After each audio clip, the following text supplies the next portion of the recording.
एक बार की बात है, एक जंगल में एक सांप रहता था। वह सांप बहुत घमंडी और स्वभाव से चिड़चिड़ा था। जंगल के सभी जानवर उससे डरते थे क्योंकि वह बिना किसी कारण के उन पर हमला कर देता था। सांप का मानना था कि वह सबसे ताकतवर है और उसे कोई नहीं हरा सकता। एक दिन जंगल में एक साधु आया। उसने जंगल के शांत और प्राकृतिक वातावरण में एक पेड़ के नीचे ध्यान लगाना शुरू कर दिया। सांप को देखकर साधु ने सोचा कि इस सांप को कुछ शिक्षा दी जाए ताकि वह बाकी जानवरों को परेशान न करे। साधु ने सांप को अपने पास बुलाया और उससे कहा, बेटा, तुम क्यों जंगल के दूसरे जानवरों को परेशान करते हो? अहंकार से कुछ नहीं मिलता। जीवन में सच्चा सुख तभी मिलता है जब हम दूसरों के साथ प्रेम और शांति से रहें।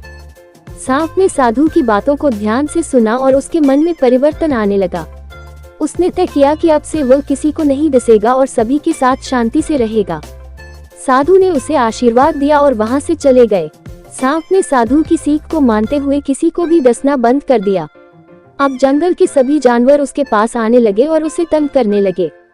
कभी कभी बच्चे उसे पत्थर मारते तो कभी जानवर उसे दुत्कारते। सांप बहुत दुखी हो गया, परंतु उसने साधु की बात का पालन किया और किसी को नुकसान नहीं पहुंचाया। कुछ समय बाद साधु फिर से उस जंगल में आए। उन्होंने सांप की हालत देखी और उससे पूछा, तुम इतने दुखी क्यों हो बेटा? सांप ने अपनी परेशानी बताई कि उसने किसी को नहीं डसा, फिर भी सभी उसे परेशान कर रहे हैं।